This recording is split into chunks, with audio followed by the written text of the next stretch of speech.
1045 குளங்கள் இருக்கிறது. அதில் உங்களுக்கு ஏறத்தாழ 85 ஃபீடர் லைன் இருக்கிறது.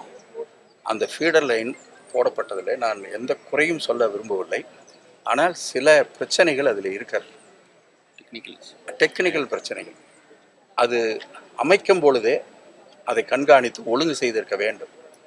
ஏன்னா ஒரு சின்ன பைப்பாக போனால் அதில் ஏதோ கொஞ்சம் போய் மண் அடைச்சிருச்சுன்னா கூட எந்த இடத்துல அடைச்சது என்னன்னு தேடி கண்டுபிடிச்சி பண்ணுறதே மிகப்பெரிய பிரச்சனையாக இருக்கிறது. எல்என்டி தான் அதை பண்ணியிருக்காங்க. அது மிகப்பெரிய ஒரு நல்ல நிறுவனம். இன்றைக்கும் மெயின்டெனன்ஸும் அவங்க தான் இப்போ பார்த்துக்கிட்டு இருக்காங்க. எனவே அவரிடத்துல நாங்கள் பேசியிருக்கிறோம். ஏறத்தாழ ஒவ்வொரு முறையும் கலெக்டர் மீட்டிங் வச்சு பேசி பெரும்பகுதியான குளங்களுக்கு தண்ணீர் போய் சேர்ந்திருக்கிறது. இன்னும் சில குளங்களுக்கு மட்டும் போகவில்லை.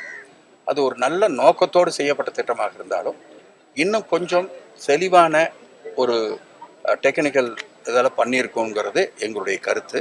ஆனால் அதற்காக குற்றம் சொல்வதற்காக சொல்லவில்லை. ஒரு நல்ல முயற்சி அது.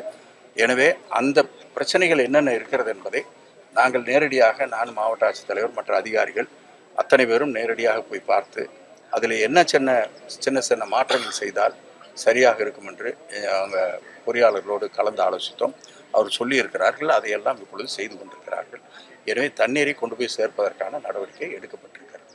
டெல்டா மாவட்டங்களில் இந்த குறுவைநெல் சாகுபடி தொடர்பாக பல்வேறு விமர்சனங்கள். அந்த விமர்சனங்கள் அத்தனையும் 22% ஈரப்பதம் இருக்கு நிலையில ஏற்கனவே நாங்கள் கடந்த அதிமுக ஆட்சியில் அதுக்காக நாங்கள் வலியுறுத்தி பெற்றோம்.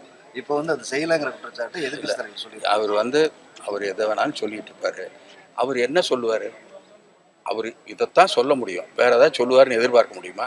ஆனால் அரசு என்ன மாதிரியான நடவடிக்கை எடுத்திருக்கிறது என்பதை உங்களுக்கு அந்த துறையினுடைய அமைச்சர் சக்கரபாணி அவர்களும் அதே போல திரு MRK பன்னீர்செல்வம் அவர்களும் மிக தெளிவாக இதை பற்றி சொல்லியிருக்கிறார்கள்.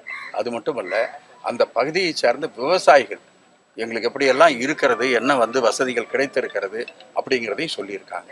இப்போ ஈரப்பதத்தை செய்வதற்கு ஒன்றிய அரசிலிருந்து ஒரு குழுவை போட வேண்டும் என்று இப்பொழுதும் ஒரு அனுமதியை பெற்றிருக்கிறார்கள்.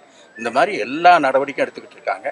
அவர் போய் பார்க்கும்போதே அந்த இடத்துல அந்த ஷெட்டு எப்படி போட்டிருந்தாங்க, எப்படி பண்ணியிருந்தாங்கன்னு பார்த்தீங்கன்னா அது எல்லாத்துக்கும் ஒரு ஏதாச்சும் எங்கேயாச்சும் ஒரு சின்ன தப்பு இருக்குது, அதை பிடிச்சிக்கிட்டு மொத்தமாக இப்படி நடக்குதுன்னு சொல்லும்போது தான் சங்கடமாக இருக்குது.